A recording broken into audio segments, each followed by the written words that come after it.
Hi hello friends, welcome to our channel. అందరూ ఎలా ఉన్నారు? నేనైతే చాలా బాగున్నాను. టుడే నేనైతే ఒక చట్నీ చేయబోతున్నాను. చాలా టేస్టీగా ఉంటుంది. మీరు తప్పకుండా ఈ చట్నీ ట్రై చేయండి. ఇంకా 4 ముద్దలు ఎక్కువగానే తింటారు. మీరు కర్రీ లేకుండా చట్నీతోనే మొత్తం తినేస్తారు. ముందుగా ఒక కడాయి పెట్టి 2 టీ స్పూన్ల పల్లీలు వేసి వేయిస్తున్నాను. పల్లీలు 2 స్పూన్స్ సరిపోతుంది. ఎక్కువ అయితే మొత్తం పల్లీల టేస్ట్ అయిపోతుంది, చట్నీ కారం తగ్గుతుంది. సో 2 టీ స్పూన్ల పల్లీలు అయితే వేయించుకుంటున్నాను. వేగిపోయాయి.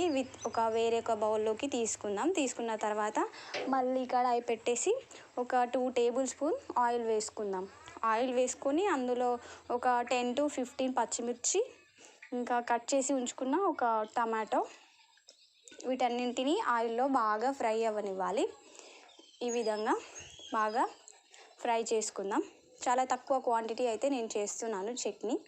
ఎక్కువగా చేసుకొని పాడైపోవడం ఇవన్నీ కాకుండా కొద్దిగా చేసుకుంటే బాగుంటుంది. 1-2 days వరకు ఇనఫ్.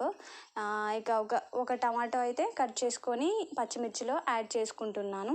ఇవి ఆయిల్లో బాగా ఫ్రై అవ్వాలి. బాగా అంటే చాలా బాగా ఫ్రై అవ్వాలి. ఈ విధంగా ఒకసారి బాగా కలుపుకున్న తర్వాత మూత పెట్టేసుకుందాం. మూత పెడితే తొందరగా ఉడుకుతుంది కదా.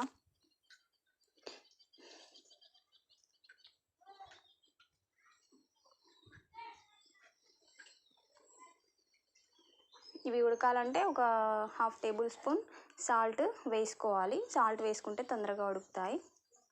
సాల్ట్ వేసేసుకున్నాను. మళ్ళీ ఒకసారి బాగా కలుపుకొని మూత పెట్టేసుకుందాం. మూత పెట్టుకొని ఒక 5 to 8 minutes వరకు చూసి మళ్ళీ మూత తీసేసుకొని మళ్ళీ ఒకసారి కలపాలి. లేదంటే కడాయికి మొత్తం అంటిపోతుంది అన్నమాట. ఈ విధంగా మళ్ళీ ఒకసారి కలుపుకొని మూత పెట్టుకొని మళ్ళీ ఉడికించుకోవాలి. ఈ విధంగా ఫ్రై అయిన తర్వాత చూడండి, ఈ విధంగా ఒక 80% ఫ్రై అవ్వాలి. ఫ్రై అయిన తర్వాత ఇందులో ఒక చింతపండు, కొద్దిగా చాలా లైట్గా చింతపండు కూడా వేసుకుంటున్నాను. చింతపండు వేసుకొని ఒకసారి బాగా కలుపుకొని ఇప్పుడు నేనైతే రోట్లో ముందుగా పల్లీలు వేసి బాగా దంచుకున్నాను. మెత్తగా పౌడర్ లాగా దంచుకొని ఈ దంచుకున్న పల్లీల పౌడర్లో పచ్చిమిర్చి ఇంకా టమాటో అది ఉంది కదా, అవి కూడా యాడ్ చేసి మెత్తగా రుబ్బుకోవాలి.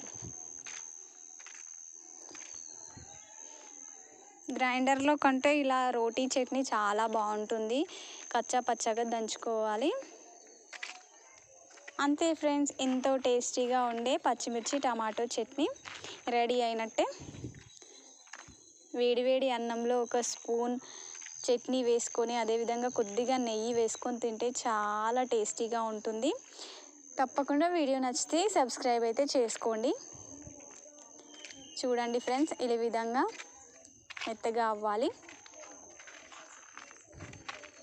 చూడండి, ఈ విధంగా అయిన తర్వాత ఒక బౌల్లో తీసేసుకుంటే అయిపోతుంది.